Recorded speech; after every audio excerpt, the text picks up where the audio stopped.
Hello there, this is Hans Forschner with Navcon Engineering Network.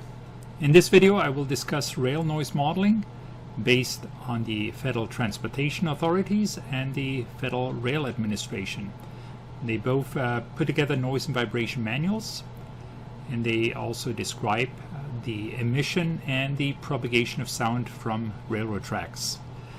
The FTA and FRA noise manuals were implemented in SoundPLAN. They are almost identical in terms of the noise propagation.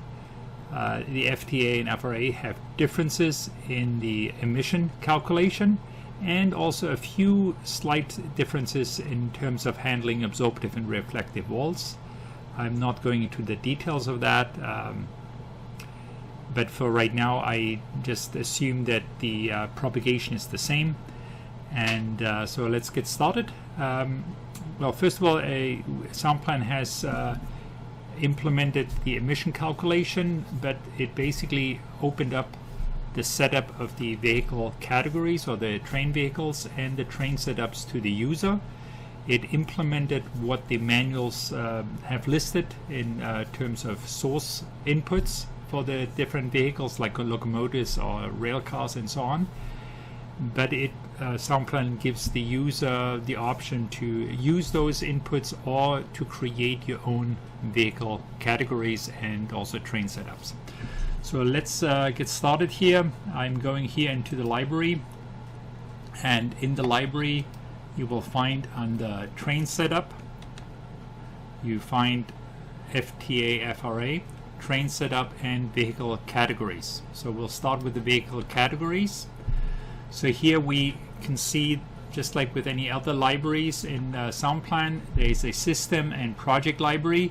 It doesn't show a global library. We could create one. So if you, for example, had like certain project data you want to put in your global, then here just I copied this engine here into the global library. Or if you wanted, for example, some freight locomotives or some freight cars in the global library, then so you can just copy that right here with this copy to global, and the same thing to copy to project or from one project into another project. So how are these vehicles defined? So here we have different vehicle engines, and you can define either engine or coach, and the train type, if it's a high speed, maglev or conventional freight train or passenger train. There is some inputs in terms of the units, so if you're either metric or empirical, you can switch between those. So it's either feet and miles per hour or meters and kilometers per hour. So here, let's, as an example, we go on the freight locomotive. So it's split into three sources. For the normal locomotive traveling, it only uses the propulsion and the wheel rail source. Here we have the source heights, so href is the reference source height. We have the reference sound exposure level, so that's for an entire pass-by concentrated in a 1 second event, what the level is. So in this case 97. We have a reference length of the vehicle, and then also a reference speed. So in this case that's 40 miles per hour, that's 64.4 kilometers per hour. And then after the last factor is a K factor. This is the K times 10 log of the speed relative to the reference speed. So that basically is a kind of like multiplication factor for the speed factor. So in case, for example, in this case, if you have doubling the speed, you're increasing the emission by 3 decibels, so 10 times the log of the ratio of the speed versus the reference speed. If that is a factor of 2, then the log of 2 is 0.3 times 10. You're getting an increase of 3 decibels, right?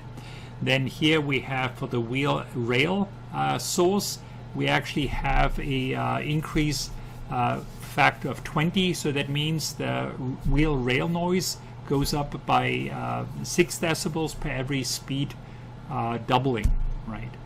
And then here again we have the wheel rail, the SEL reference and the length reference. In this case Not sure why it's that number, so let's put that the right number here, 27.43. All right, so with that, this is the definition of the vehicle categories. And then let me save this, and then let's go back and go into training setup. And here we have the train setup. So here again, train setup for FTA FRA. And here we have different trains. So here we can have conventional freight train, for example. And in this case, we have what is the max speed. So in this case, this is in miles per hour. So it's 40 miles per hour. It's a conventional train. Here we can jump into the vehicle category library if you need to. Other than that, here you have the pull-down menus where you can select the vehicle and then the number of units and the length of each of those units. So in this case, here's your freight locomotive. So we have 3 units. You have freight cars, how many cars you have, freight locomotive at the end. So here you can change that, and then in this case we have 3 locomotives at the beginning and then the end of the track. That's of course a little bit unusual. Typically you would have that on a really much longer train. So let's just, for the heck of it, let's just copy this and we make a long conventional freight train. And in this long conventional freight train right here, so we'll just change that and make it 200 freight cars in this case. So in this case, yeah, there could be 2 locomotives in the front and 3 in the back. So this is kind of how you set up the different train types that you have on the tracks that you're putting into the model. And then, of course, by selecting the train tracks, the program then will select based on the vehicles that you're assigning to each train. It picks the emissions from the locomotives from the vehicles that you have in there. All right, so let me continue here in terms of the input. So let me go into the Geo-Database. So here we have a little project. Let me zoom in here. So here we have a train track, like southbound or northbound or west or east. And so the data is already put in terms of the geometry. So for the train tracks, typically it's like just a polyline. So in this case, you can see here there is the first track that is north. I think let's see, that is the northbound track. So let's open that up. So here we have at the bottom, you can see there is the coordinates. Every time you see a blue line, that means there are some changes or attributes assigned from this point on. Here we can look up what are the attributes. So in this case, the attributes are the kilometer indicator, description, the traffic data, the emission calculation, and any type of correction that are applied to this track. All right. So let me go back and toggle back to the setting. So here on the first point, we have an emission calculation. So here we have the general input, where you can add some attributes to this track in terms of like status, present, future. You can assign it to the groups. So in this case, if we don't have a train track, we can add another group. So this is train tracks, for example. And then here we have the emission level. The FTA FRA model don't really have an emission level, but basically what this is the 50-foot level that you would get if you have whatever train pass-bys in average for the daytime and nighttime. So if you would put a receiver there at that distance, you get somewhere around 79 or 83 decibels during the day or nighttime in the average hour. This is also a very good reference to make sure that, or a quick check for yourself, is that consistent data what you put in. Maybe the emission is too high or whatever.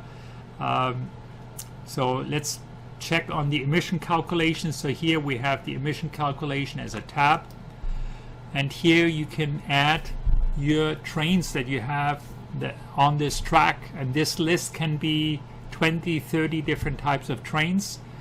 So you select the trains, you can add trains here, you can delete trains, and as you select the train, you just select and make changes.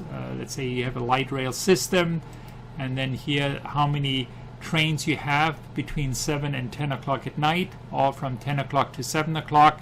And then here we again have the defaults.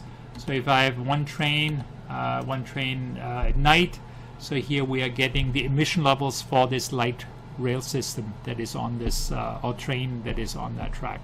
So here you can get the individual contribution for each of the trains. And then down here, of course, there is the total emission for that section of that track. If you have multiple changes on the track because you have another line coming in or going out, you would just make the changes at that point. Or if you have like changes in terms of the speed, let's say at some point we, like at this coordinate, we would have a change of the speed, then you just go in and you change the speed. In this case I have it all in kilometers.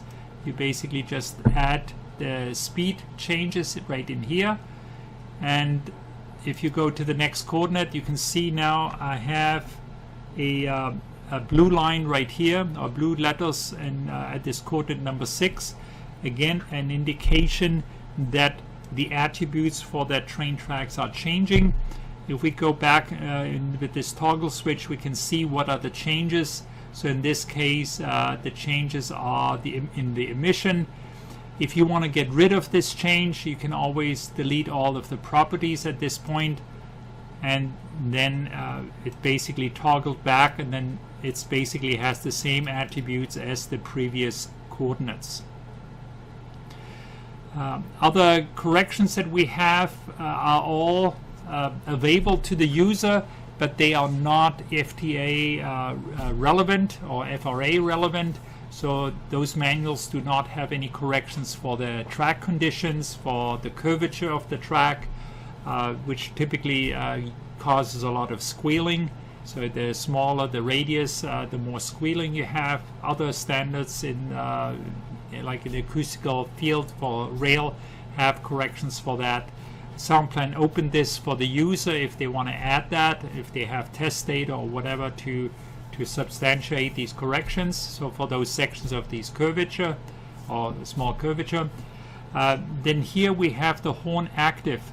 So the horn active, that's again if you have locomotives and they have horns on it, you can turn on the horn at a certain section, and then the horn will be active all the way to the coordinate where you take off the horn correction. My personal belief is it's a little bit of an overkill. The horns are not continuously used over hundreds or thousands of meters.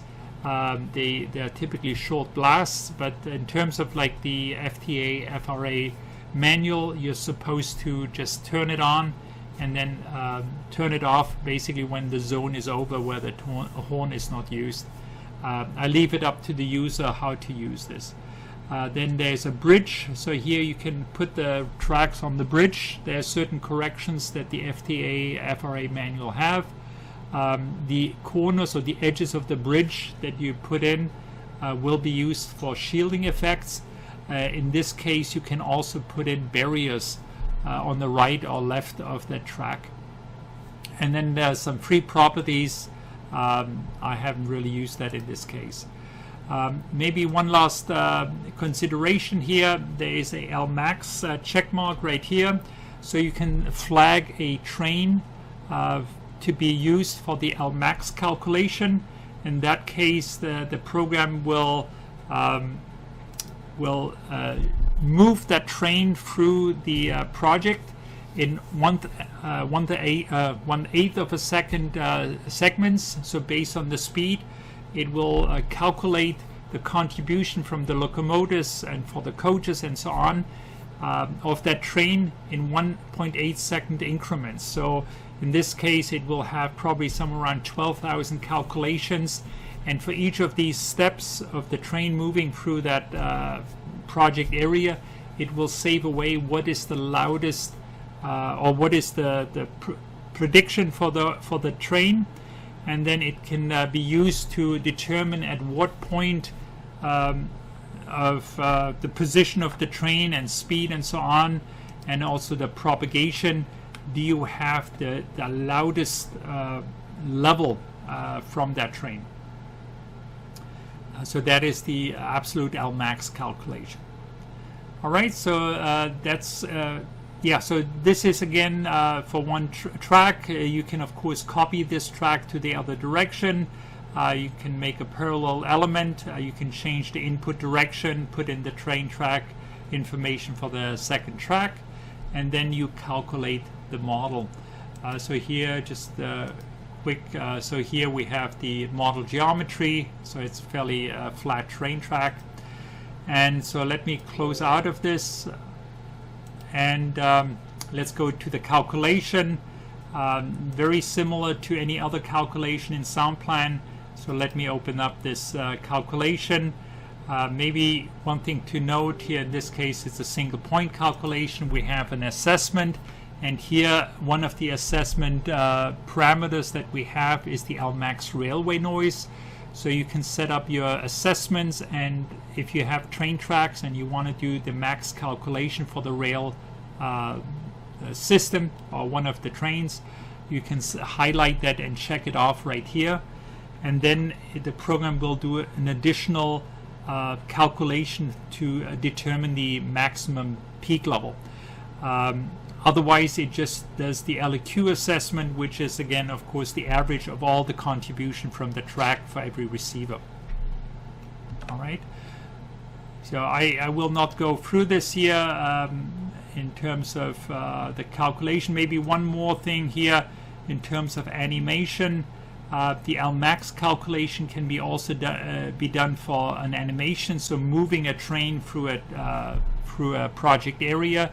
So this contour map is animation, and maybe one thing to realize if you're doing any type of animations of grid noise maps with a moving train, there is no grid interpolation, so every point needs to be calculated for this process.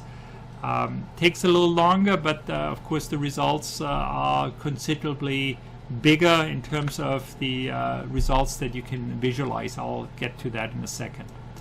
All right, so let me look at the results. So let me first look at the result table. So in this case we are looking at the railroad calculation. And here I just want to kind of point out, so again, here's your single receiver calculation, the results and all that. You get the details. And again, this is for train FTA, FRA. It's not a spectral calculation. It's basically all a single number based on the 500 Hertz octave. So all the propagation is based on that. So in this case, you only have data in the 500 Hertz kind of bin. Then so last thing in the diagrams, which is kind of interesting. So in this case, for this receiver, you see this is the sound level diagram, or sound level pi over time. So this is for the Lmax calculation. So here, like for this receiver, we have a max level of 63 decibels. Let me go to one of the ones that are a little bit closer to the track. So here 64, 68. Here we have one that is up next to the production building. The levels are up to about 85 decibels. All right. And then here, of course, the day and nighttime hourly LEQ levels. Here on the left, you can see the sound level diagram.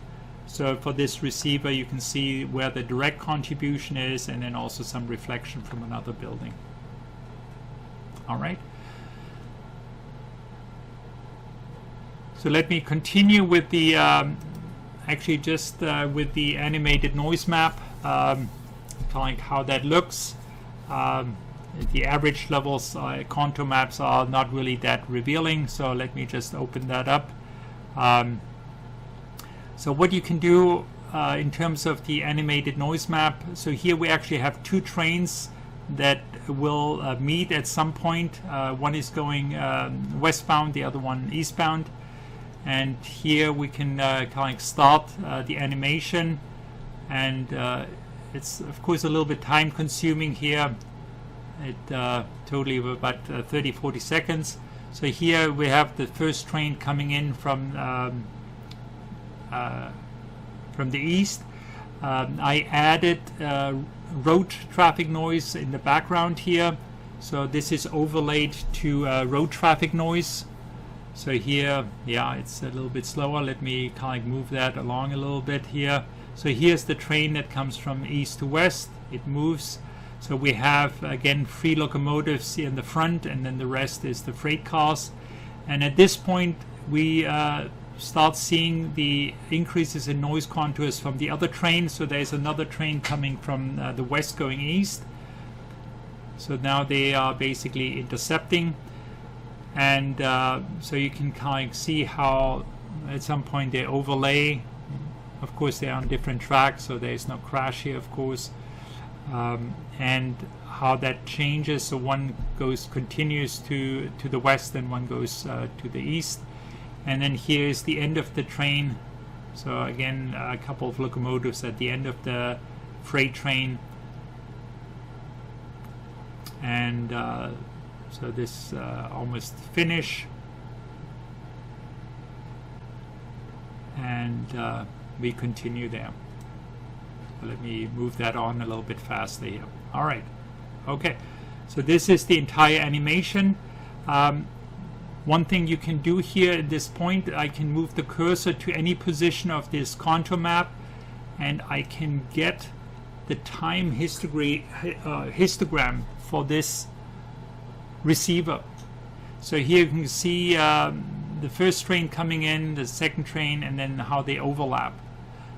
So if I'm a little bit closer here this looks actually a little bit funnier, almost like a little crown.